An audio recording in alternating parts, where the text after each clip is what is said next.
तेरा कलाम रहेगा कायम पहाड़ जब ना रहे खुदाया, तेरे मुंह की एक बात भी टलेगी ना चाहे कुछ भी हो। तेरी मान दिए है जिंदा सोने से भी कीमती, मेरा दिल ये दे गवाही है ये किताब अज़ीम। नाज़िल करे अपना कलाम शिकस्ता दिलों को सुकून मिले, तारीकी दूर हो मेरी राहें रोशन कर, दिल अपना कलाम कसरत से ए खुदा बदल दे, रिहाई दे कसरत से फल मिलाओ, कलाम रहेगा कायम। अजीज नाजरीन, मैं अयाद ज़रीफ आप तमाम देखने वालों को हमारे रोज़ के बाइबली मुतालियाती प्रोग्राम की नई किस्त में खुशामदीद कहता हूँ। नाजरीन, जैसा कि आप जानते हैं कि इस प्रोग्राम में हम बाइबल मुक़द्दस की तमाम किताबों यानी पैदाइश ता मुकाशफा तफसीली मुताला पेश कर रहे हैं। अभी हम पुराने अहद नामे में से मीका की किताब का मुताला कर रहे हैं, जो अंबिया असगर की लिखी गई किताबों में से एक है। आज हम चौथे बाब की 6ठी आयत से बाब के आखिर तक मुताला करेंगे।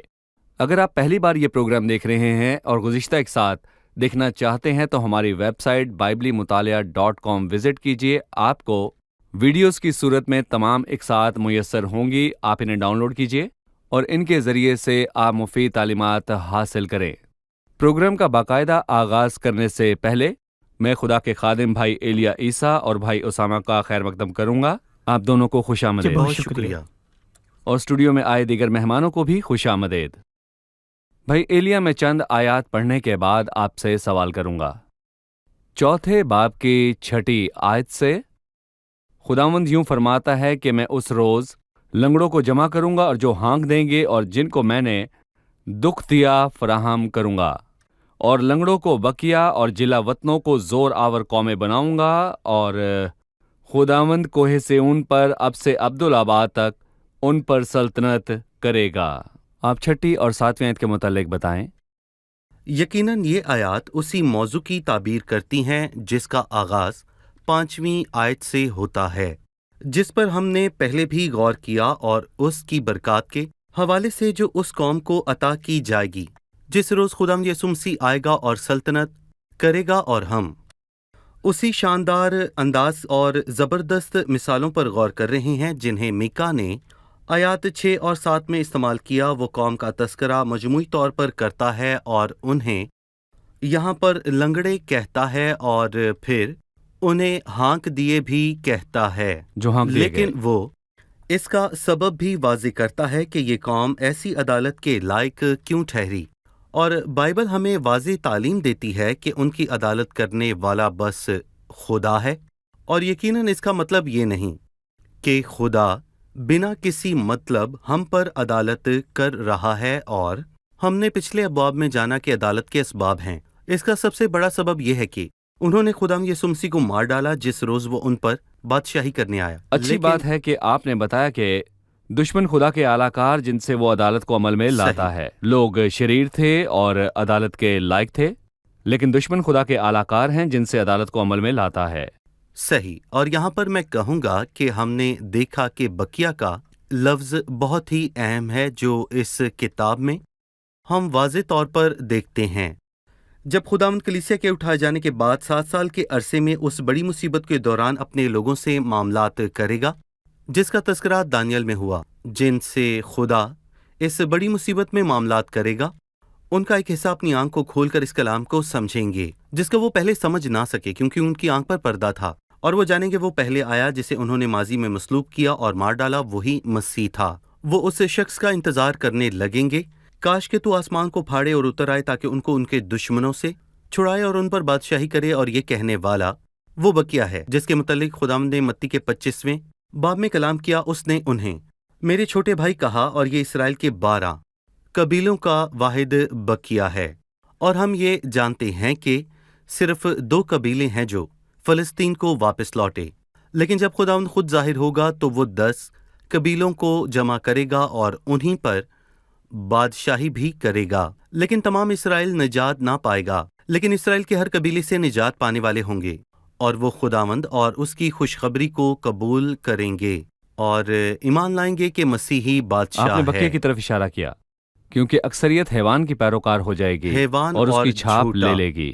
ٹھیک ہے، یہاں جب کہ وہ کہتا ہے کہ اس روز اس پہ غور کرنا اہم ہے کہ بائبل ایک سے زیادہ دنوں کی بات کرتی ہے، اور مجھے اس بات کا بھروسہ ہے کہ جس نے تم میں ایک نیک کام شروع کیا وہ اسے یسوع مسیح کے دن تک پورا کر دے گا۔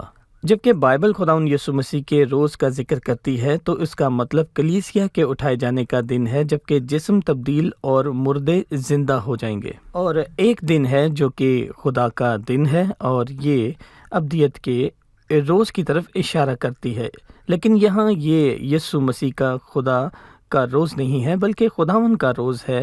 خداوند فرماتا ہے میں اس روز، اس لیے یہاں جس روز کا ذکر ہے وہ خداوند کا روز ہے جس میں صبح اور شام مصیبت کا دور ہے، مصیبت کا دور جس کے متعلق ہم یوئیل 3 میں پڑھتے ہیں، جو کچھ یوئیل 3 میں ہے۔ ایسا لگتا ہے کہ وہ میکا کے 4 باب کے برعکس ہے کہ خداوند کے روز کی علم شام میں اپنے ہل کی پھالوں کو پیٹ کر تلواریں اور ہانسوں کو پیٹ کر بھالیں بنا لیں گے، جو کہ جنگ کا اعلان ہے۔ یہ خداوند کے روز کی شام ہوگا، لیکن یہاں میکا اس خوشحال روز کی صبح کی بات کرتا ہے جو کہ 1000 سالہ بادشاہی ہے، جو 1000 سالہ بادشاہی ہے۔ اس وقت وہ اپنے ہل کی پھالوں کو پیٹ کر تلواریں اور ہانسوں کو پیٹ کر بھالے بنا لیں گے، لہٰذا یقیناً آج جس دور میں ہم رہ رہے ہیں وہ انسانوں کا دور ہے، جی سو ہم انسانوں کے روز میں ہیں۔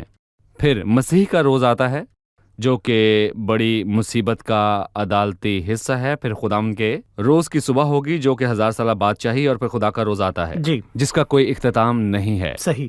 ابھی ہم ایک رپورٹ دیکھیں گے، پھر مطالعے میں مزید آگے بڑھیں گے۔ میکا کی نبوت کے 4 باب کی 6 آیت کی شروعات میں ہم ایک بات دیکھتے ہیں کہ اس روز، جب وہ روز آئے گا، سلامتی اور برکت کا دور شروع ہوگا اور جنگ ہمیشہ کے لیے موقوف ہو جائے گی۔ ہم پختہ طور پر بتا نہیں سکتے کہ وہ دن کب آئے گا، لیکن اس سے پہلے ایک بڑی مصیبت کا دور آئے گا جو ساری دنیا کے لیے، خاص کر اسرائیل کے لیے ہوگا، کیونکہ خدا سلامتی اور برکت اور سرفرازی کا وعدہ کرتا ہے، اور وہ اس کا انکار کرنے والوں اور اسے رد کرنے والوں کو عدالت اور سزا سے خبردار بھی کرتا ہے۔ دونوں باتیں ہی ناگزیر ہیں۔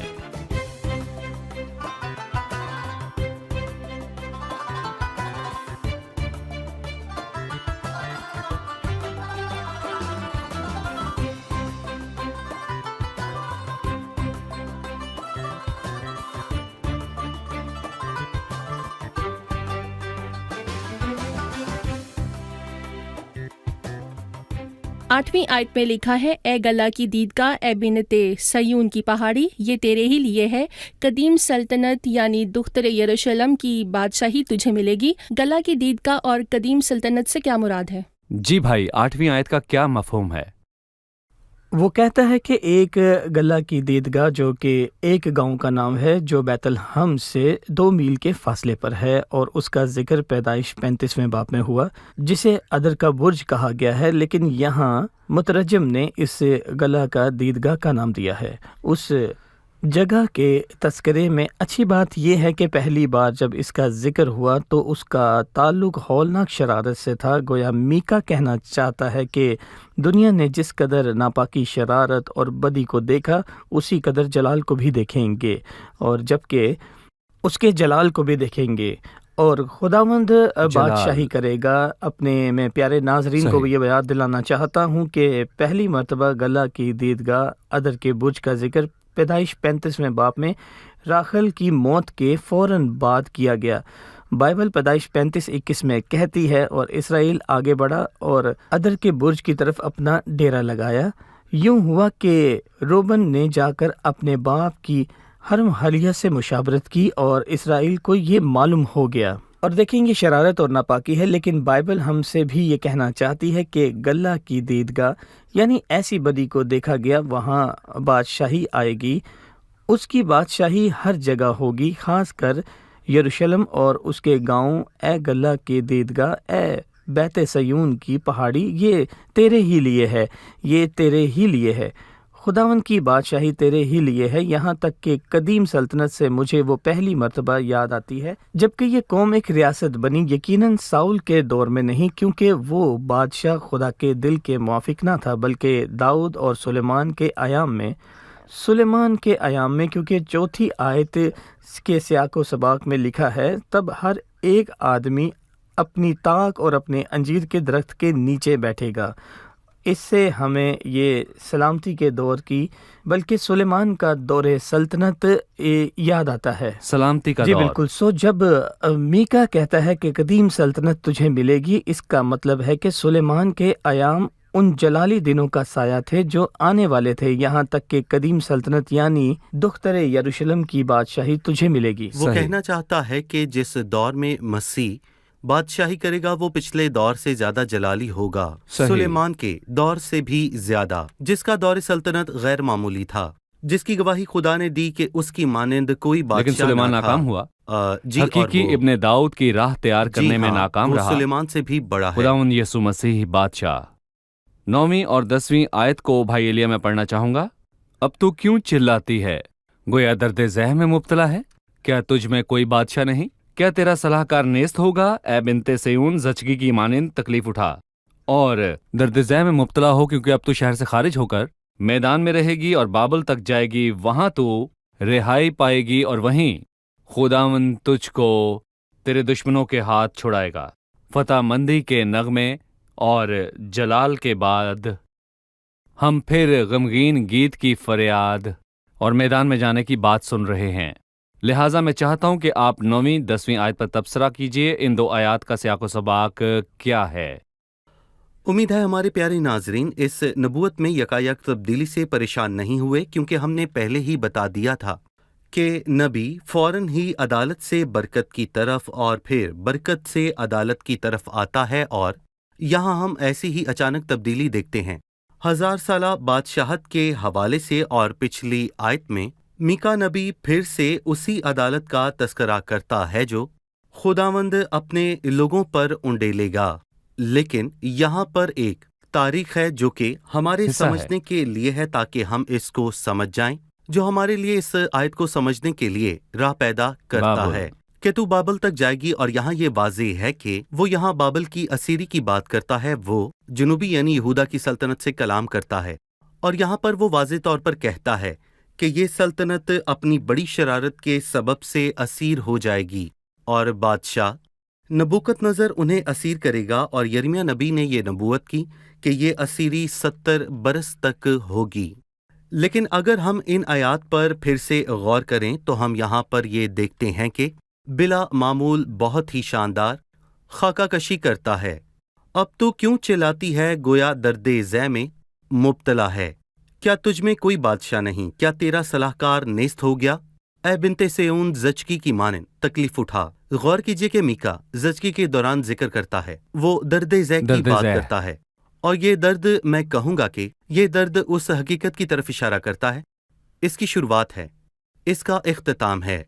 लेकिन एक औरत जन्म देने तक बहुत ज्यादा दर्द सहती है और जन्म देने के बाद ये दर्द खत्म हो जाता है। और मीका नबी यहाँ पर बड़ी मुसीबत का जिक्र करता है और अदालत का एक वक्त है जिसकी शुरुआत और जी। इख्तिताम है, और ये अरसा 70 बरस का अरसा है।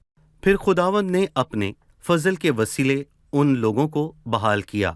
गौरतलब बात यह है कि जब ये नबूवत की गई तब तक बाबल दुनिया में आलमी ताकत के तौर पर आलमी उभरा ना ताकत। था। असूर आलमी ताकत थी जो मौजूद थी, लेकिन ये खुदा का कलाम बताता है और बाबल पेशनगोई करता है। लिखा है कि खुदा का कलाम सच्चा है और ये पूरा होने वाला है। और इस नबूवत में वाज़े तौर पर लिखा है कि तू बाबल तक जाएगी, जी। क्योंकि खुदा के कलाम का एक एक लफ्ज सच्चा और पूरा होने वाला है। और लिखा है तू बाबल तक जाएगी, जी। ये मनोयन पूरा हुआ। लेकिन खुदा कभी झूठ नहीं बोलता, उसकी सारी बातें सच्ची होती हैं। तू बाबल तक जाएगी, वहां तू रह पाएगी। वाज़े रहे कि खुदा की तरफ से एक खास अरसा मुकर्रर किया गया है, जिसके बाद वो उन्हें छुड़ाएगा और बहाल करेगा। वहां तू रिहाई पाएगी और वहीं खुदावंद तुझको तेरे दुश्मनों के हाथ से छुड़ाएगा। और ये मनोऐन पूरा हुआ और खुदावंद ने अपनी عجیب قدرت کے وسیلے خورس کو ابھارا جس نے انہیں گھر بھیجا۔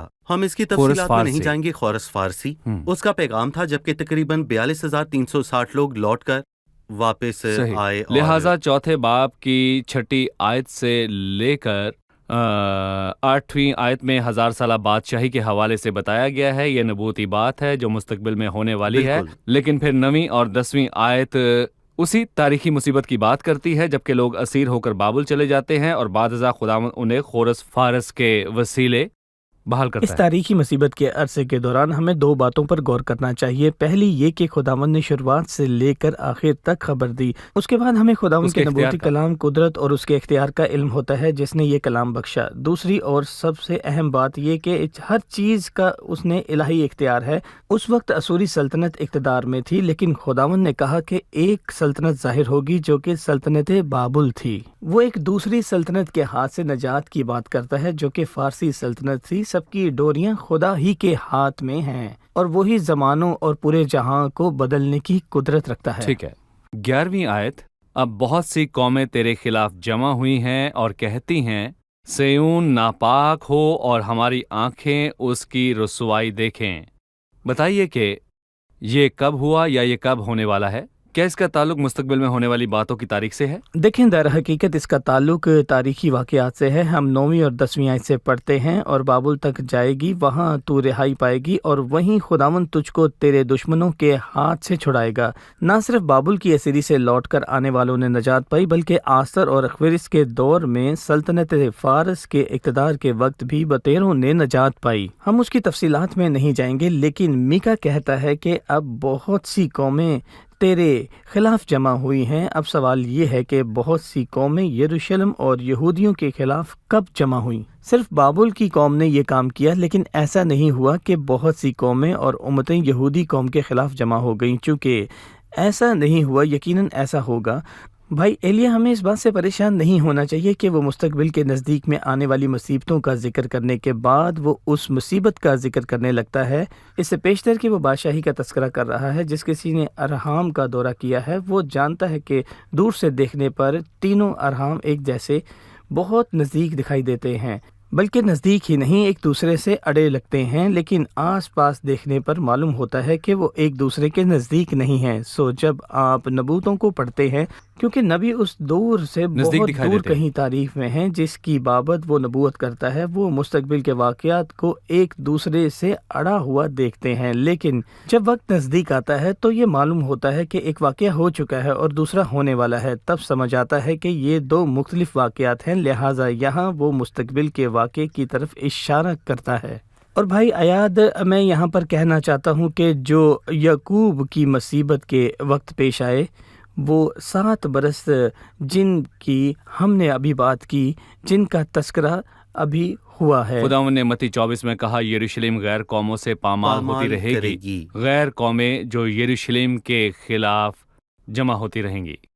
بھائی ایلیا 12ویں آیت پر خداوند کی تدابیر سے آگاہ نہیں اور اس کی مصلحت کو نہیں سمجھتے، کیونکہ وہ ان کو کھلیان کے پولوں کی طرح جمع کرے گا۔ میکا ان دشمنوں کے بارے میں بولتا ہے جو یروشلم کے خلاف جمع ہوں گے۔ خدا کو انہیں جمع کرنے کا کیا مقصد ہے؟ دیکھیں بھائی، میں کہوں گا کہ یہ واضح ہے کہ وہ یہ نہیں سمجھتے کہ خدا ہی ہے جو ان تمام قوموں کو جمع کرتا ہے، اور ہم مزید مکاشفہ کے 16ویں باب میں دیکھتے ہیں کہ خداوند ہی ہے جو ان قوموں کو جمع کرنے والا ہے، جو اس قوم کو ہلاک کرنے کے لیے جمع ہوں گی، جو انہیں جمع کر کے اس مشہور جنگ میں ہلاک کرے گا، جس کی تفصیل میں ہم نہیں جائیں گے، لیکن وہ کہتی ہے کہ ہر مجدون صحیح ذبح کا پہاڑ۔ وہ خداوند کی سوچ کو نہ سمجھے، لیکن خدا کا ان لوگوں کو جمع کرنے کے پیچھے منصوبہ تھا، پر وہ خداوند کی تدبیر سے آگاہ نہیں اور اس کی مصلحت کو نہیں سمجھتیں۔ وہ اسرائیل کو ہلاک کرنے کا ارادہ رکھتے تھے، لیکن اختیار خداوند ہی کا ہے، اس کا منصوبہ انہیں ہلاک کرنے کا ہے، جو یروشلم کو ہلاک کرنے کے ارادے سے جمع ہوں گے، کیونکہ وہ ان کو کھلیان کے پولوں کی طرح جمع کرے گا۔ ان قوموں کو جمع کرنے کے پیچھے اس کا یہ ارادہ ہے، لیکن جیسا کہ ہم سمجھتے ہیں کہ وہ اپنے لوگوں کو ہلاک کرنے کے لیے نہیں، بلکہ 1000 سالہ آرام میں داخل کرنے کے لیے جمع کرے گا، جو کہ خوشحال ترین دور ہوگا جب مسیح سلطنت کرے گا۔ 2 اجتماعات ہوں گے۔ خداوند اپنے لوگوں کو زمین کے मुख्तलिफ कोनों से जमा करेगा, लेकिन वो दुश्मन को अपनी कौमों को भी जमा करने देगा ताकि वो उन्हें हर मजदूर की जंग में ताकि वहाँ लाए, हलाक उस किए जंग में जो जाएं। ज़िबाह की जंग बिल्कुल। कहलाती है। हम वक्फे के बाद मेहमानों से एक और सवाल लेंगे।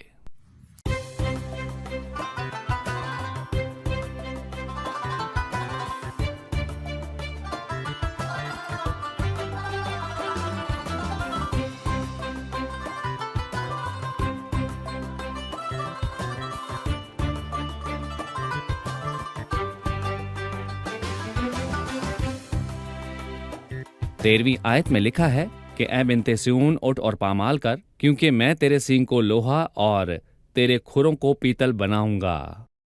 हम जानते हैं कि मुस्तकबिल में खुदावंद दुश्मनों को हलाक करने वाला है, लेकिन यह आयत बताती है कि कौम दुश्मनों को हलाक करेगी। दोनों बातों में हम आहंगी कैसे पैदा की जा सकती है? कौन दुश्मनों को हलाक करेगा, खुदावंद या कौम? देखें, खुदावंद शानदार है क्योंकि दर हकीकत वो अपने मकसद को पूरा करता है, लेकिन हमें अपने साथ शरीक करता है। यहाँ वो दुश्मनों पर फतह पाता है, लेकिन अपने लोगों को फतह के लुत्फ़ में शरीक करता है। ये ऐसा ही है जैसा सलीब की जंग में उसने हमसे किया। उसने फतह पाई और इख्तियार वालों और हुकूमत वालों को निहत्था कर दिया, लेकिन हम जानते हैं कि हम उसकी फतह में उसके साथ शरीक हैं और वो हमें अपनी फतह मंदी के जलसे में शामिल किए हुए है। हम हमेशा मसीह में फतह मंदी के जलसे में शामिल हैं और हमने जाना कि कौमें यरूशलेम के ख़िलाफ़ जमा होंगी और खुदावन उन्हें इस इदारे से जमा करेगा कि उन पर फतह पाए। और मैं वाज़ह करना चाहता हूँ कि ऐसा दर हकीकत कब होगा।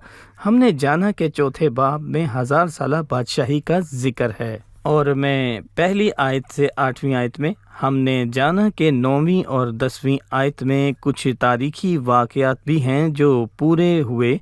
11वीं आयत से मीका मुस्तकबिल में आने वाली मुसीबत यानी यकूब की मुसीबत का जिक्र करता है, लेकिन क्या वो मुसीबत फ़ौरन ही बादशाही में मुंतकिल हो जाएगी या उन दोनों वाक़यात के दौरान कुछ अरसे से मौजूद होगी? दर हकीकत हम दानियल की भी नबूवत और खुदा के कलाम के दीगर हवाला जात भी समझ सकते हैं कि 75वें रोज़ का अरसा मुसीबत और बादशाही के ऐलान के दरमियान है। उस वक्त जंग होगी और खुदावंद अपने लोगों के वसीला से गालिब आएगा और बहुत सी कौमें टुकड़े टुकड़े हो जाएंगी। उनके ज़ख़ीरे खुदावंद के नज़र किए जाएंगे। सही।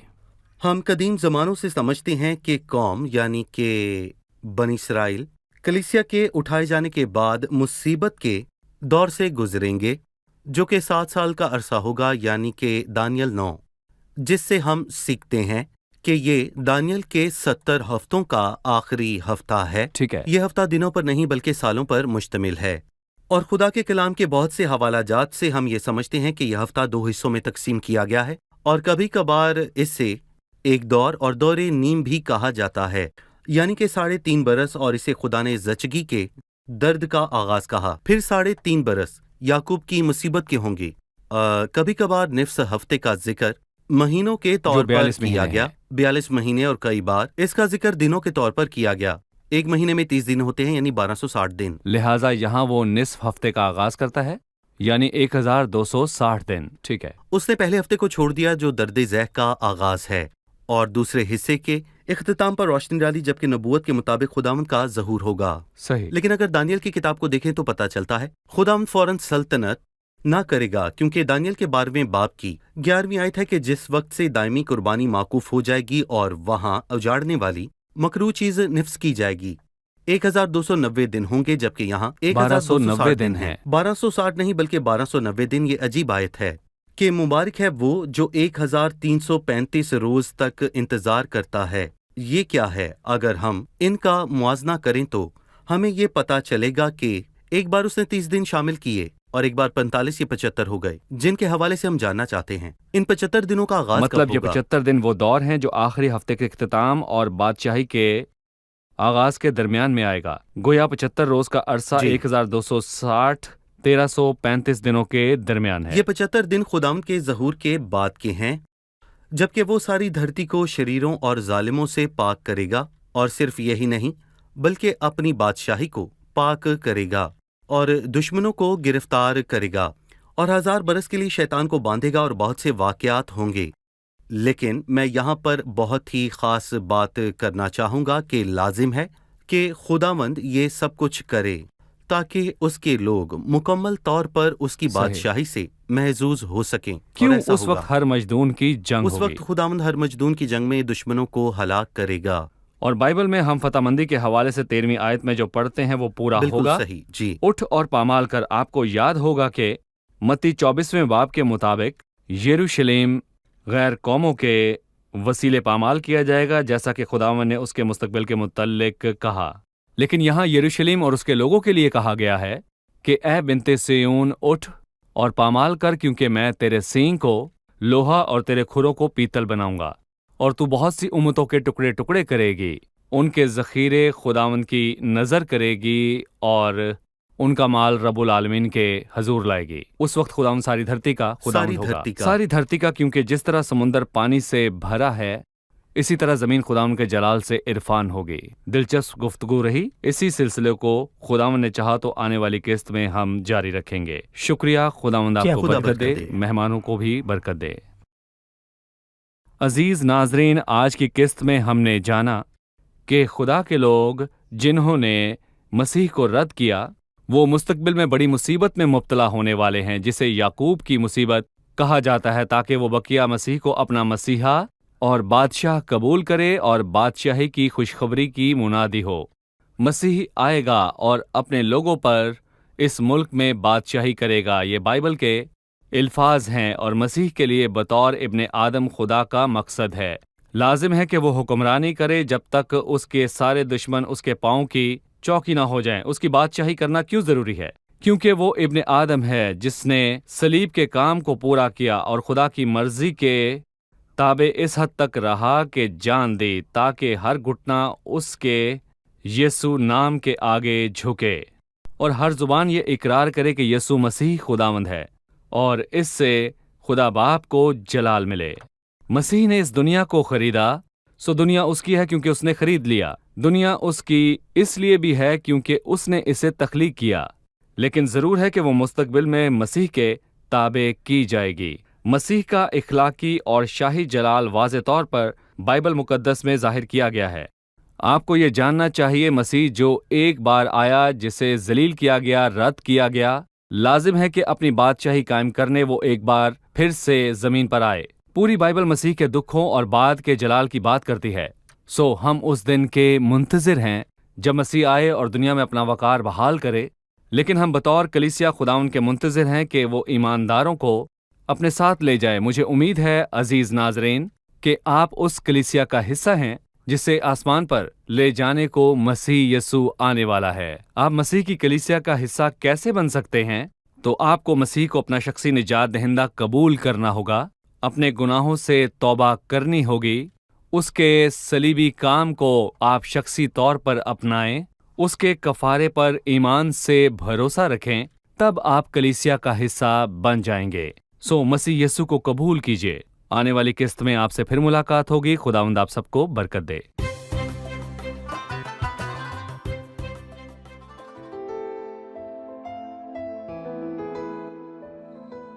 تیرا کلام رہے گا قائم، پہاڑ جب نہ رہے خدایا، تیرے منہ کی ایک بات بھی ٹلے گی نہ، چاہے کچھ بھی ہو۔ تیری مانند یہ ہے زندہ، سونے سے بھی قیمتی، میرا دل یہ دے گواہی ہے، یہ کتاب عظیم نازل کرے اپنا کلام، شکستہ دلوں کو سکون ملے، تاریکی دور ہو میری راہیں روشن کر، دل اپنا کلام کثرت سے اے خدا بدل دے، رہائی دے کثرت سے پھل ملاؤ۔ کلام رہے گا قائم، پہاڑ جب نہ رہے خدایا، تیرے منہ کی ایک بات بھی ٹلے گی نہ، چاہے کچھ بھی ہو۔